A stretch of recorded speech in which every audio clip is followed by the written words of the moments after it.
Everyone, welcome to my channel UGC Net Study Hub, and my today's topic is software matrix. In the previous lecture I've covered the SDLC and its model, right?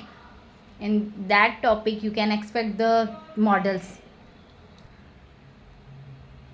है ना. उसमें models से related questions पूछ सकते हैं और हर models के different features हैं ना, उनका रोल्स हैं. तो आपको मॉडल्स के बारे में पता होना चाहिए, इसके advantage and disadvantage and models का क्या क्या रोल होता है. जैसे waterfall model, agile model, protocol model, iterative, है ना, रैड मॉडल, स्पाइरल मॉडल, ये सब बताया था ना हमने. आपको नहीं देखा तो जाके देख लेना, क्योंकि बहुत इंपॉर्टेंट टॉपिक है, उससे क्वेश्चन तो आएंगे. ठीक है, तो अब हम आज स्टार्ट कर देते हैं. सॉफ्टवेयर मैट्रिक्स क्या होता है, आज का टॉपिक है सॉफ्टवेयर मैट्रिक्स. तो मैट्रिक्स होते क्या है, ठीक है, what are the metrics in software. Metrics होते क्या है ना. तो मैट्रिक्स वो होते हैं जिसमें हम लोग मेजरेबल और काउंटेबल कैरेक्टरिस्टिक को रख सकते हैं. इसी को हम लोग क्या बोलते हैं, सॉफ्टवेयर मैट्रिक्स. करेक्ट. मेजरेबल और countable software characteristic are defined by software metrics. जिसको हम लोग मेजर कर सकते हैं, काउंट कर सकते हैं, उसको हम लोग क्या बोलते हैं, सॉफ्टवेयर मैट्रिक्स. कुछ वैल्यू को कैलकुलेट कर सकते हैं, कॉस्ट निकाल सकते हैं, है ना. फॉर एग्जांपल टाइम कैलकुलेट कर सकते हैं, अमाउंट ऑफ इफेक्ट निकाल सकते हैं. ये सारी चीज़ें कहाँ पर आती हैं, मेजरेबल और काउंटेबल सॉफ्टवेयर कैरेक्टरिस्टिक, ठीक है, सॉफ्टवेयर मैट्रिक्स में आती हैं. सॉफ्टवेयर मैट्रिक्स अच्छा क्यों है, software metrics are important as they include the measurable software performance, planning, productivity etcetera. that's why I said you ना that we can measurable or countable how much the software is productive. मतलब कि कितना अच्छा वो काम करेगा software हमारा. ठीक है, फॉर एग्जांपल रफ स्ट्रक्चर में लेती हूँ कि मेरा जो कैलकुलेशन था, है ना, कितना मतलब let's suppose I am making any project, है ना, मैं प्रोजेक्ट बना रही हूँ, उसमें ना मुझे लगा कि 1 लाख खर्चा आएगा, 1 लाख रुपीज़ लगेगा. लेकिन जब एस्टिमेशन और सब कुछ कैलकुलेट किया गया तो 1,50,000 कुछ आया, है ना. इससे पता चलेगा कि मेरा सॉफ्टवेयर अच्छा है क्या बुरा है ना. इससे हमें सॉफ्टवेयर में पता चल जाएगा.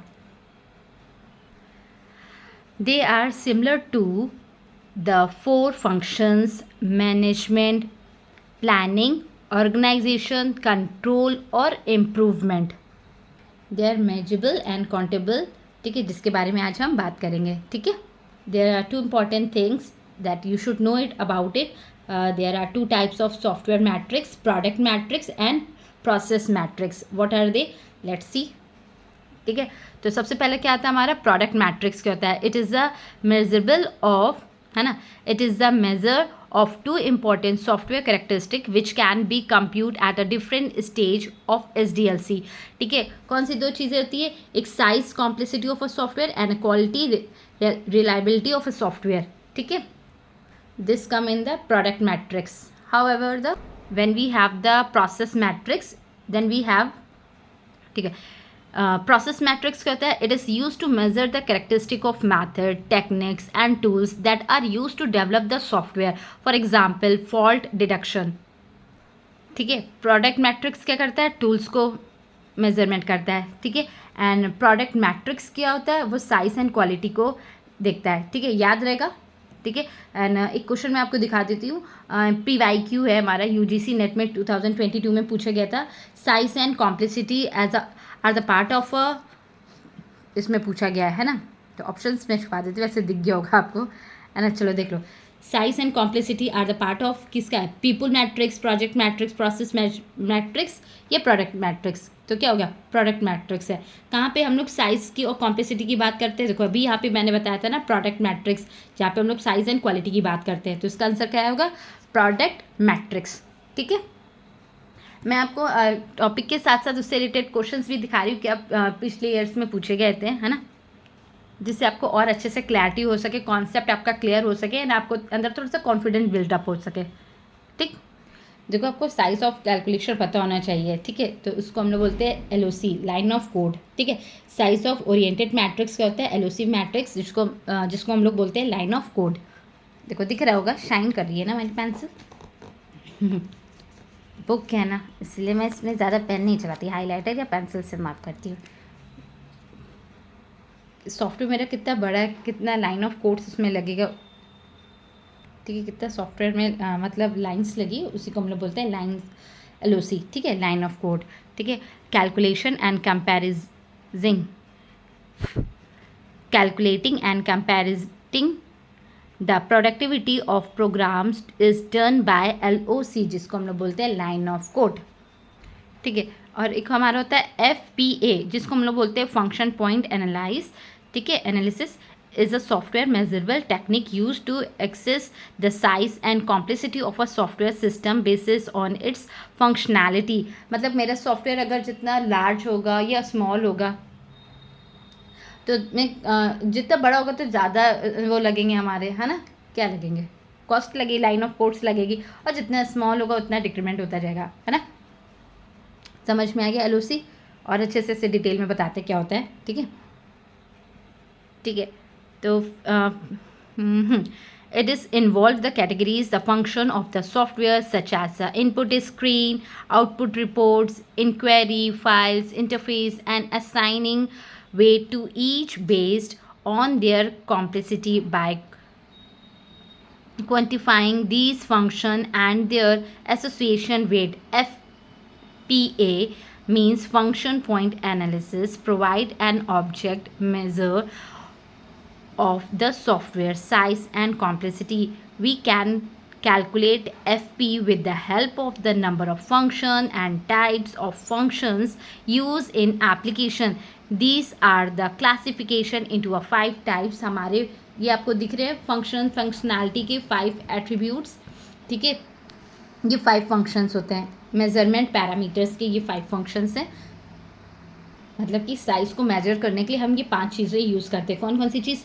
नंबर ऑफ़ एक्सटर्नल इनपुट, जिसे हम लोग EI बोलते हैं, number of external output EO, ठीक है, number of external inquiry EQ, number of internal file, जिसे हम लोग बोलते हैं ILF, ठीक है। I से इंटरनल, F से, है ना, I से इंटरनल हो गया और F से फाइल हो गया, ठीक है। Number of external interface EIF, ठीक है, एक्सटर्नल इंटरनल फेस F से, ठीक है। इसके एग्जाम्पल्स भी देख लो क्या होते हैं। नंबर ऑफ एक्सटर्नल इनपुट क्या होता है? Input screen and table. And EQ क्या होता है? Number of external output, output screen and report. Number of external inquiry, prompt and interrupt. Number of internal files, database and directories. Number of external interface, shared database and shared routines. These are the 5 things that we have to calculate in the functionality, and here I added the tables किन के basis पे हम लोग final calculation करते हैं। अभी मैं आपको वो भी टेबल दिखा देती हूँ, ठीक है। अब FPA फंक्शन यूनिट सिस्टम्स देख लो। ये देखो यहाँ पे हमारा यूज़र है, यहाँ इंक्वायरी हो रही है, इनपुट्स देंगे, आउटपुट यहाँ पे मिलेगा, फिर ठीक है internal logical file and external interfaces, output application EI, ठीक है। ये हमारा हो गया। 5 attributes of FP are also known as the information domain characteristic. They are assigned some weight and they are having been that have been experimental compute and the maintaining in their table, ठीक है। जैसे कि ये table दिख रहा होगा, यहाँ पे कुछ fixed value, it in exam might be given और वैल्यू और नॉट, है ना। यू शुड लर्न इट, आपको पता होना चाहिए इसकी वैल्यू, ठीक है। दे भी सकते, नहीं भी दे सकते, बहुत मेजरेबल क्वेश्चन पूछा गया है, वैसे तो नहीं आया है, ठीक है, फिर भी आपको पता होना चाहिए, ठीक है। सॉफ्टवेयर में अगर आप ग्रेजुएशन में हो तो फिर पूछ सकते हैं, अगर कॉम्पिटिशन वगैरह में पूछो तो वैसे तो नहीं वैल्यू दी होती है, कभी कभी दे देते हैं, कभी नहीं देते हैं, तो आप अच्छा रहेगा कि आप इसे याद कर लो। इसलिए मैंने देखो यहाँ पे लर्न इट लिखा है, याद कर लेना वैल्यूज़ को, ठीक है। कुछ इसके फिक्स्ड वैल्यू पॉइंट्स है। Measurement parameter low, average and high होता है। नंबर ऑफ एक्सटर्नल इनपुट्स क्या होती है? लो की 3 होती है, एवरेज 4 एंड हाई 6 होती है। नंबर ऑफ एक्सटर्नल आउटपुट, जिससे EQ बोलते हैं हम लोग, लो 5 होती है, लोअर 5 होती है, एवरेज 5 एंड हाई हमारी 7 होती है, ठीक है। Number of external inquiry EQ बोलते हैं, लोअर हमारी 3 होती है, एवरेज 4 एंड हाई और 6 होती है। नंबर ऑफ इंटरनल फाइल क्या होती है? लो हमारी 7, एवरेज 10 एंड हायर 15 होती है। नंबर ऑफ एक्सटर्नल इंटरफेसेस क्या होती है? लो हमारी 5 रहेगी, एवरेज हमारी 7 रहेगी और हायर हमारी क्या रहेगी? 10 रहेगी वैल्यू, गॉट इट, ठीक है। ये इनकी फिक्स्ड वैल्यू रहती है. In case UGC will ask you, you should know about this values. Okay, numerical question it might B come it, you should know it. Okay, ये डिपेंड करता है मेरे सॉफ्टवेयर पर कि मेरा सॉफ्टवेयर लो है, एवरेज है या हाई है, तो उसी के अकॉर्डिंग हम लोग यहाँ पे वैल्यू को प्लेस करते हैं. ठीक है, फिर now we come to the function points. हम लोग जो दो चीज़ों से कैलकुलेट करते हैं. ठीक है, क्या वो दो चीज़ें हैं, चलो देखते हैं. U F P into C A F. ठीक है, अब यू एफ पी क्या होता है और सी ए एफ क्या होता है. ठीक है, ये वैल्यू याद रख लेना क्योंकि इसकी फिक्स्ड वैल्यू रहती है. It might B asks you the value की नंबर ऑफ एक्सटर्नल इनपुट क्या होता है, एक्सटर्नल आउटपुट क्या होता है, लो, एवरेज, हाई का पूछ सकते हैं. ठीक है, तो पता होना चाहिए. अब हम लोग आ जाते हैं फंक्शनल पॉइंट्स के क्या होता है. फंक्शनल पॉइंट दो टाइप्स पे वर्क करती है, यू एफ पी और सी एफ पी क्या होता है. ठीक है, यू एफ पी होता है unadjustable function point and C F होता है हमारा कॉम्प्लेक्सिटी एडजस्टमेंट फैक्टर. ठीक है, दिख रहा है, ये इसका फॉर्मूला है. Function point equal to U F P into C A F. ठीक है, सी एफ एफ ने बता दिया कॉम्प्लेक्सिटी एडजस्टमेंट फैक्टर और ये है अनएडजस्टेबल फैक्टर पॉइंट. ठीक है, लेट सपोज अगर क्वेश्चन ने हमसे पूछा कि हमें ना निकालनी है एवरेज वैल्यू, तो हमें यहाँ पे देखो एवरेज वैल्यू पता है ना, क्वेश्चन में गिवन होगा. ठीक है, इट माइट बी गिवन और not, you should know it और you can learn it. Okay, इसका एक एग्जाम्पल भी बता देते हैं. जैसे कि यहाँ पे हमने वैल्यू भी आपको दिखाई थी ना, लोअर, एवरेज और हाई की. मैं इन सबको ऐड करूँगी फिर वैल्यू आ जाएगी. Let's see how we calculated. Let's see the example. For example देखो, जैसे कि ये मेरा क्वेश्चन ये है, देखो ये दिख रहा है, computer function point and average complexity following data is given. ठीक है, जैसे कि ये मेरा क्वेश्चन है, ये मेरा क्वेश्चन है. ठीक है, मुझे यहाँ पे वैल्यू दे रखी हुई है पहले से, हमें एक्सटर्नल पॉइंट दिया गया है, एक्सटर्नल आउटपुट भी दिया है, एक्सटर्नल इंक्वायरी फाइल्स और ये एक्सटर्नल इंटरफेस की वैल्यू गिवन है.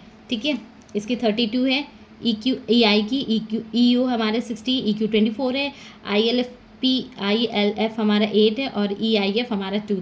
ये वैल्यू गिवन है. ठीक है, तो इसको कैसे सॉल्व करेंगे, तो अब देखो यहाँ पे हमने फंक्शन पॉइंट है 0. ठीक है, तो हमने वही फॉर्मूला लगाया. ठीक है, फंक्शन पॉइंट इक्वल टू, इसको यहाँ पे हमने यू एफ पी लिखा.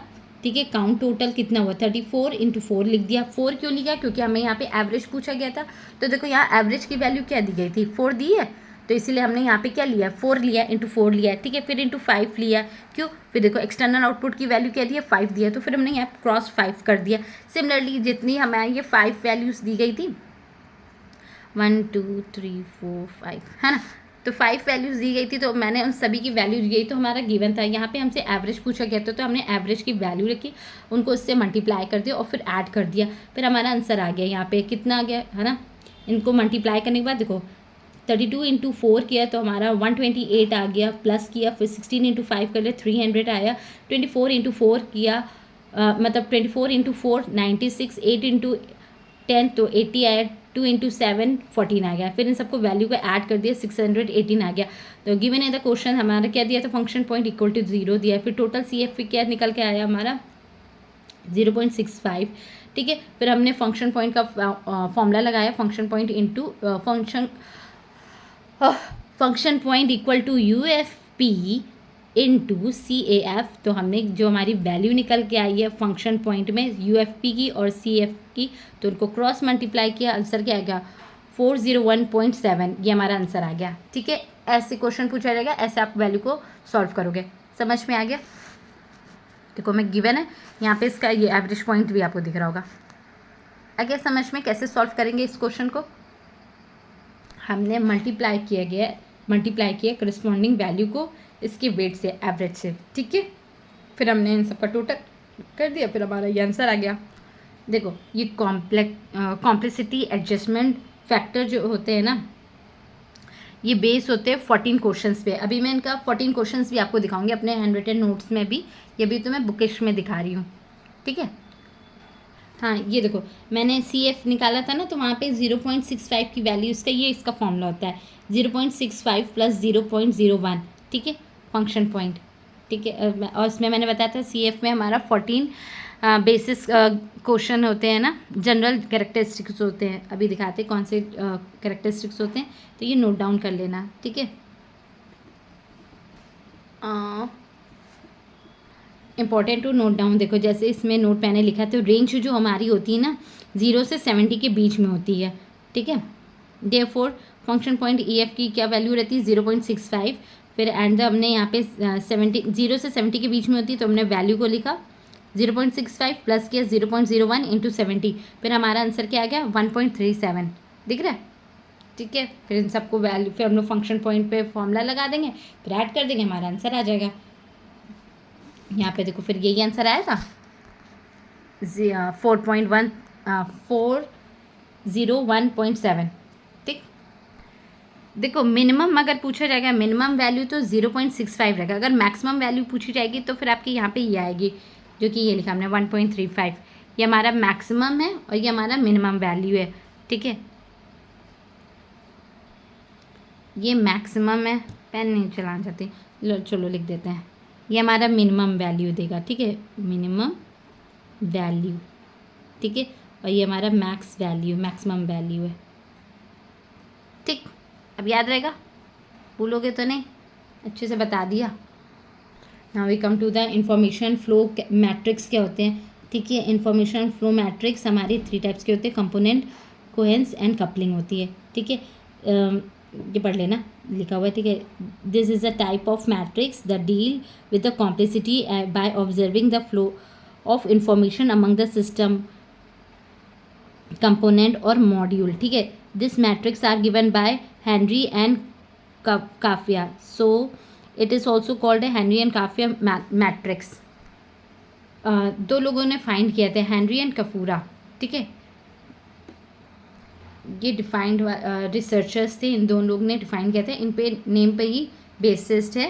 फैनिन एंड फैन आउट क्या होता है, ये 2 डेवलपर्स हैं, इनके बेसिस पे ये रखा गया था fan in and fan out. Fan in and fan out क्या होता है, अब जल्दी से ये भी देखो। फैनिन का मतलब क्या होता है, जहाँ से इन्फॉर्मेशन आ रही है, इनका मतलब इन्फॉर्मेशन आ रही है, उसे हम लोग बोलते हैं फैनिन। प्रोसीजर हो सकते हैं, डेटा हो सकते हैं, जहाँ से हमारे पास इन्फॉर्मेशन आ रही है, ठीक है। दूसरी चीज़ क्या होती है, फैन आउट। फैन आउट क्या होता है,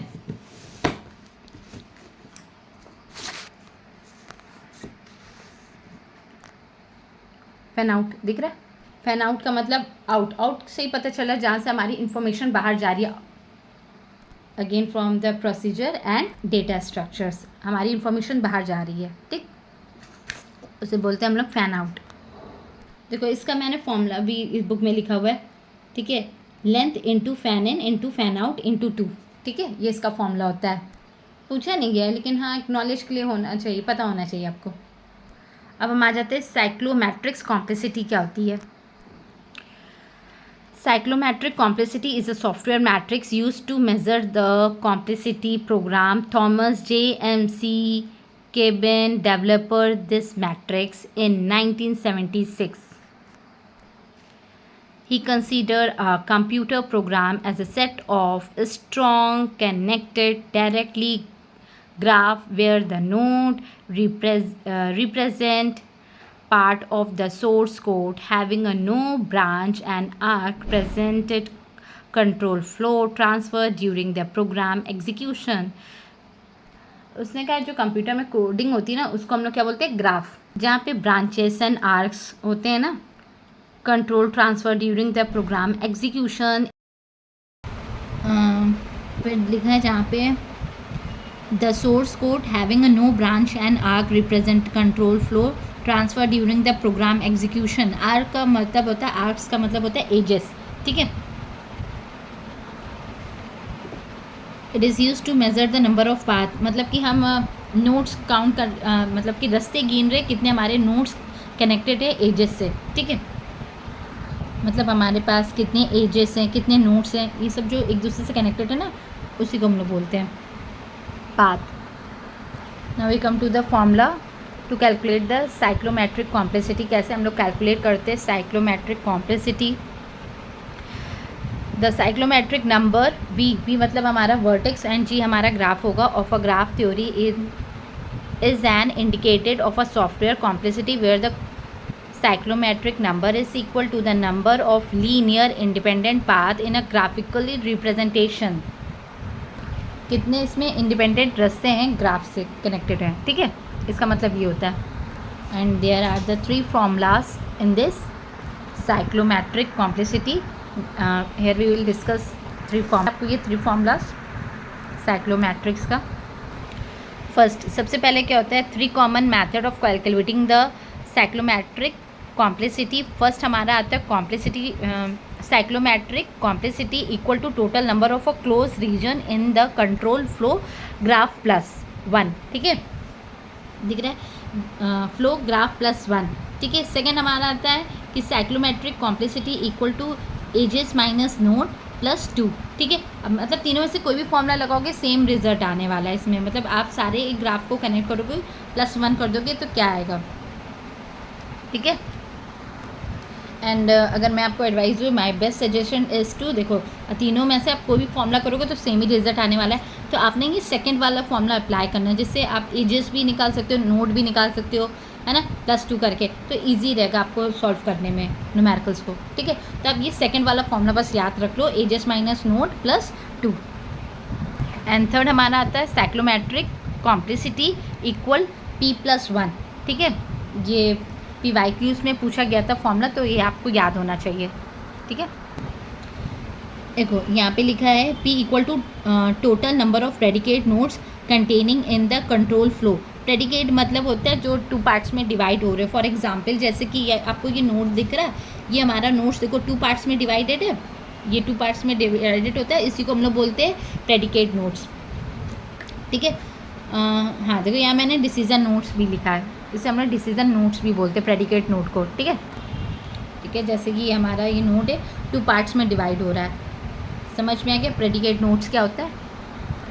प्रेडिकेट इसमें क्या हो गया, 1 हो गया. ठीक है. मतलब कि ये 2 3 हो गया, ये जो 2 पार्ट्स में डिवाइड हो रहे हैं. ठीक है. इसी को हम लोग क्या बोलते हैं, प्रेडिकेट, जो फर्दर 2 पार्ट्स में डिवाइड हो रहा है. और you can say a node with more than 1 out going is called a predicate node. Right. ये कुछ सिंपल फॉर्मूला है. अब मैं आपको इससे रिलेटेड कुछ न्यूमेरिकल्स करा देती हूँ, है ना, और PYQ दिखा रही हूँ, आपको दिख ही रहा होगा, है ना. प्रीवियस ईयर UGC नेट में 2019 में क्वेश्चन पूछा गया था. अभी आपको ये भी सिखा देते कैसे हम लोग एजेस नोड्स निकालते हैं. ठीक है. फॉर एग्जांपल देखो ये मेरा क्वेश्चन है. ठीक है. ये हमारा क्वेश्चन है. आप यहाँ पे काउंट कर सकते हो कितने हमारे नोड्स हैं और कितने एजेस है, और आप नंबरिंग कर लोगे तो ज़्यादा इजी रहेगा. देखो 1 2 3 4 5 6 7 कितने हो गए, 7 हमारे नोड्स हो गए. ठीक है. और एजेस भी देख लो, 1 एजेस, एक ये कनेक्टेड है, 1 2 3 4 5 6 7 8. ठीक है. 8 हमारे एजेस हो गए, 7 हमारे नोड्स हो गए. ठीक है. अब देखो यहाँ पे सोल्यूशन, इसका सोल्यूशन ये देखो, सोल्यूशन दिख रहा है. देखो cyclomatic complexity total number of a close region in the control flow graph +1. ठीक है. तो हमारा 2 + 1 हो गया. अब 2 + 1, ठीक है, 2 + 1 हो गया तो 3 आ गया. साइक्लोमेट्रिक कॉम्प्लेक्सिटी, एजेस हमारी कितनी थी, 8 थी, और नोड हमारे कितने थे, 7 + 2 कर दिया तो हमारा 8 माइनस, देखो 8 माइनस 7 किया +2 तो क्या आ गया, 3 आ गया, है ना. कॉम्प्लेक्सिटी हमें निकालनी है, साइक्लोमेट्रिक कॉम्प्लेक्सिटी P+1, तो 2 + 1 3 आ गया. ठीक है. समझ में आ गया. ये जो भी मैंने आपको 3 फॉर्मूलाज बताए थे वही हमने यहाँ पे अप्लाई किए हैं. ठीक है. तो इसका ऐसे सोल्यूशन होगा. ठीक है. आगे समझ में कैसे हम लोग निकालते हैं नोड्स एंड एजेस. साइक्लोमेट्रिक कॉम्प्लेक्सिटी का न्यूमेरिकल है, ऐसे सॉल्व करेंगे. फॉर्मूला याद रख के रहना. ठीक है. समझ में आ गया. हमारा ग्राफ ये था, ये ग्राफ था, मैंने इससे काउंट किया था हमारे कितने एजेस और नोट्स हमने काउंट किए यहाँ पर. ठीक है. और मैंने बोला था ना कि तीनों में से कोई भी फॉर्मूला अप्लाई करोगे सेम रिजल्ट आएगा, बताया था ना. तो हमने क्या बोला था, ये वाला फॉर्मूला याद रख लेना, जिससे आपको इजी रहेगा सॉल्व करने में. एजेस भी पता चल जाएंगे, नोट्स भी पता चल जाएंगे, है ना. तो एजेस हमारे 8 थे, नोट्स हमारे 7 थे, हमने माइनस किया, +2 किया, 3 आ गया. सेम देखो यहाँ पे भी हमने यहाँ साइक्लोमेट्रिक का फॉर्मूला अप्लाई किया था, तो यहाँ पे भी 3 आया आंसर, यहाँ पे भी 3 आया. तीनों में सेम रिजल्ट आया. फॉर्मूला अप्लाई कर रहे हैं यहाँ पे, अगर हम +1 करेंगे या P+1 करेंगे या E-n+2 करेंगे, तीनों का सेम रिजल्ट आ रहा है, 3 3 3. ठीक है. Got it. और देखो यहाँ पे 2 + 1 क्यों आया, अब ये पूछोगे कैसे. मैंने अभी बताया था ना कि प्रेडिकेट नोट्स क्या होते हैं, जो फर्दर 2 पार्ट्स में डिवाइड होते हैं, उसी को हम लोग बोलते हैं प्रेडिकेट नोट्स, है ना। तो इसमें कौन से 2 नोट्स हमारे डिवाइड हो रहे हैं, देखो यहाँ पे ग्राफ में देखो, ये 1 हमारा 2 पार्ट्स में डिवाइड हो रहा है, देखो एक ये नोट है और दूसरा ये है। 2 भी हमारा 2 पार्ट्स में डिवाइड हो रहा है ना। 3 और 4 जो 2 पार्ट्स में डिवाइड हो रहे होते हैं ना, टूट रहे होते हैं, उसको हम लोग बोलते हैं प्रेडिकेट। देखो 1 हमारा एक 2 से कनेक्टेड है और 1 हमारा एक 6 से कनेक्टेड है। 2 हमारा 2 पार्ट्स में डिवाइडेड है, 3 एंड 4, तो इसीलिए हमने यहाँ पे क्या लिया, 2 और 1 लिया, ठीक है ना। देखो 2 + 1 लिया, इसलिए हमने यहाँ पर 3 आया, ठीक है। सेम यहाँ पे भी हमने साइक्लोमेट्रिक कॉम्प्लेक्सिटी p + 1 लिखा, है ना। 2 + 1 तो 3 आंसर आ गया। समझ में आ गया निकालना कैसे हम लोग निकालेंगे, कौन सा फॉर्मूला अप्लाई करेंगे। तीनों में से कोई भी अप्लाई करोगे सेम ही रिजल्ट आने वाला है, ठीक है। और मैंने क्या सजेशन दिया था, ये वाला फॉर्मूला अप्लाई करना। और प्रेडिकेट भी बता दिया क्या होता है, प्रेडिकेट को हम लोग डिसीजन नोट्स भी बोलते हैं, ठीक है। हाँ, प्रॉपर्टीज़ भी देख सकते हो। साइक्लोमेट्रिक कॉम्प्लेक्सिटी का क्या है, वी वर्टेक्स जी ग्राफ है is a maximum number of independent path, ठीक है, in a graph. V graph is greater than equal to 1 हो जाएगा, ठीक है। G will have 1 path vertex graph equal to 1, minimise complexity is 10 to 10, ठीक है। अब एक और देखो PYQ 2010 में 2019 में पूछा गया था। जैसे ही हमारा ये क्या दिया, फ्लो चार्ट दिया, ग्राफ दिया है, ठीक है। इस ग्राफ में देखो मैंने काउंट किया, काउंट कर लेना, कन्फ्यूज़न ना हो। देखो हमारे पास 9 नोड्स है और 11 एजेस है, काउंट कर लो। 1 2 देखो 1 2 3 4 5 6 7 8 9 10 11, 1 2 3 4 5 6 7 8 9, देखो 9 नोट्स है, 1 2 3 4 5 6 7 8 9, 9 नोट्स का एजेस काउंट करो। एजेस ये होता है हमारी जो लाइन होती है ना, इसको एजेस बोलते हैं, और जो सर्कल में नंबरिंग होती है उससे हम लोग नोट्स बोलते हैं, ठीक है। अब हम लोग एजेस काउंट कर लेते हैं। 1 2 नंबरिंग कर लेना, कन्फ्यूज़न हो जाएगी। 1 2 3 4 5 6 7 8 9 10 एंड ये 11 हमारी एजेस हो गई है। अब हमें इसमें निकालना था how many regions are there in flow graph, कितने हमारे रीजन्स है, ठीक है। मैंने फॉर्मूला बताया था ना, एजेस माइनस नोट प्लस 2, तो हम यहाँ पे क्या करेंगे, एजेस माइनस नोट करेंगे तो एजेस हमारी कितनी, 11 माइनस 9 प्लस 2 कर देंगे तो क्या आएगा, 11 माइनस 9 करोगे क्या आएगा, 2 आएगा, फिर प्लस 2 कर देंगे तो 4, तो हमारा करेक्ट आंसर क्या आ गया, 4, ठीक है। आ गया, 2 क्वेश्चन बता दिया, भूलना नहीं और सही से करके आना, आप लोग याद रखे रहना फॉर्मूला, बस एक ही फॉर्मूला तो याद करना है, edges minus nodes plus 2, simple कर लोगे। नोट्स भी बता दिया क्या होता है, एजेस भी बता दिया क्या होता है ना। नंबरिंग कर लेना, ज़्यादा कन्फ्यूज़न नहीं होगी, अच्छे से चटाक से रिजल्ट आएगा, ठीक। इसी क्वेश्चन से, इसी ग्राफ से हमारे ना कम से कम कितने क्वेश्चन बन जाते हैं, 1 2 3 4 5 6 नहीं 1 2 3 4 5 क्वेश्चन बन सकता है, एक ही ग्राफ से 5 क्वेश्चन बन सकता है। देखो इसमें तो हमसे पूछा गया था रीजन, तो हमने बता दिया 4। अब इसमें पूछ रहा है साइक्लोमेट्रिक ग्राफ्स कितने हैं, 4, है ना। देखो इसका फॉर्मूला भी देखते जाओ, है ना, और सोल्यूशन भी। अब इसमें पूछ रहा how many nodes are there in a longest path, depth path बताना है, लॉन्गेस्ट पाथ काउंट करनी है, जो सबसे ज़्यादा ले रहा है। तो यहाँ पे ग्राफ में देखो काउंट करो, लॉन्गेस्ट पाथ कौन सी है, 8 होनी चाहिए। देखो 1 2 3 4 5 6 7 8 है ना। देखो 1 ये एक बड़ी बात है, 1 हो गया, ये 2 हो गया, 3 4 5 6, ठीक है। और कौन सा, एक पूरे को भी काउंट करते हैं हम लोग, 6 7 हो गया, 8, ये 8 हो गया, लॉन्गेस्ट पाथ को काउंट करना है, ठीक है। समझ में आ गया। देखो ये पूरा होल हो गया, वो 1, ये लॉन्गेस्ट पाथ 2 3 4 5 6 7 एंड ये 8, इसको भी पूरा एक काउंट करेंगे ना, 8, तो हमारा यहाँ पे क्या आ गया, डेप्थ पाथ हमारा क्या आ गया, 8 आ गया। अब इसमें पूछ रहा है how many nodes are there in flow graph, तो कितने होंगे, 9 होगा इसमें फ्लो ग्राफ, ठीक है। फिर इसमें पूछ रहे हैं how many predicate nodes are there and what are there name, तो प्रेडिकेट नेम्स बताने, प्रेडिकेट सभी बताया तो जो फर्दर 2 पार्ट्स में डिवाइड हो रहे होंगे, तो कौन कौन से, 1 देखो हमारा डिवाइड हो रहा है 2 पार्ट्स में, एक 1 एक 11 है ना, एक 1 हमारा डिवाइड हो रहा है, 2 3 हमारा डिवाइड हो रहा है 2 पार्ट्स में, और 6 भी देखो डिवाइड हो रहा है 2 पार्ट्स में, ठीक है। तो आंसर क्या आ जाएगा 3, आंसर आ गया 3, आ गया समझ में। ऐसे सॉल्व करते हैं। देखो एक ही ग्राफ से 5 क्वेश्चंस बन सकते हैं, और मैंने आपको 5 सॉल्यूशंस भी इन सबका बता दिया कैसे सॉल्व करते हैं, एक फॉर्मूला लगाकर, है ना। मल्टीपल क्वेश्चंस बन सकते हैं, पता होना चाहिए। हाँ, और मैंने आपको बताया था ना कि इसमें 14 क्वेश्चंस होते हैं, फैक्टर्स होते हैं, वो ये 14 क्वेश्चंस होते हैं, नोट डाउन कर लेना, ठीक है।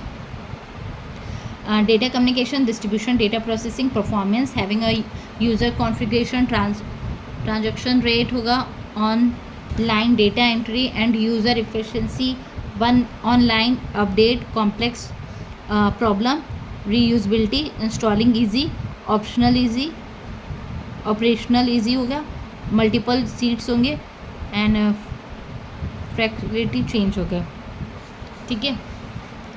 और साइक्लोमेट्रिक का मैंने फॉर्मूला भी बताया था, 3 फॉर्मूलास होते हैं, है ना, ये बता चुके। और अगर हाँ, प्रेडिकेट को हम लोग डिसीजन पॉइंट भी बोलते हैं।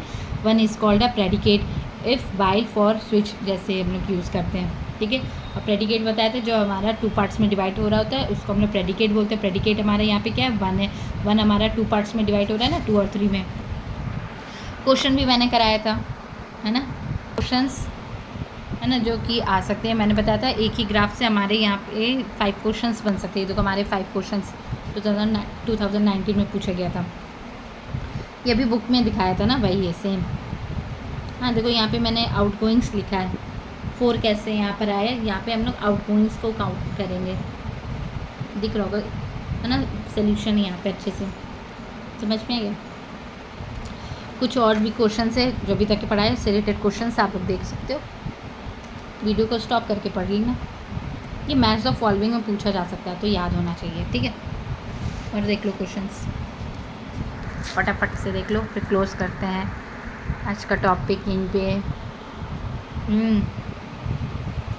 और सिर्फ मैंने क्वेश्चन भी बताया था न्यूमेरिकल, है ना, देख लो। ऐसे भी पूछ सकते हैं ग्राफ में, आपको ना ऐसे प्रोग्रामिंग की तरह पूछ सकते हैं। इफ़ a = 354 है ना कंडीशन, तो इसको कैलकुलेट करके बताना है कंट्रोल फ्लो ग्राफ कैसे होगा, तो वही हमने फॉर्मूला लगा दिया, फिर एजेस माइनस नोट कर दिया, नंबरिंग। समझ में आ रहा होगा। इस तरह के टाइप के क्वेश्चन है, तो कैसे सॉल्व करना है देख लो, सोल्यूशन भी दिया है, ग्राफ भी बना है, कैसे सॉल्व करेंगे। ये देखो लास्ट क्वेश्चन हमारा, देख रहा है, there are 2 decision point in the module, condition nodes, while condition and if condition, so cyclomatic complexity 2 + 1 3 हो गया, total number of decision point हमारा +1 होगा। ये क्वेश्चन है, जैसे ये प्रोग्रामिंग का कोड रन हो रहा है, कैसे इसका आंसर आया 3, ठीक है। ये तो बता चुके हैं हम आपको कैसे सॉल्व करते हैं, हमें वैल्यूज़ दी रहेगी, उसको अगर हाई लेवल दिया होगा या लो, हाई था, लो था और एवरेज था, है ना, तो आपको वैल्यू याद होनी चाहिए, इससे क्रॉस मल्टीप्लाई कर देंगे, टोटल आ जाएगा फिर हमारा आंसर। ये देखो ऐसे। एक लास्ट क्वेश्चन देख लो, ठीक है, कैसे सॉल्व करेंगे। तो बस आज के लिए इतना ही, अब मिलते हैं नेक्स्ट वीडियो में, तब तक के लिए bye bye, thank you for watching.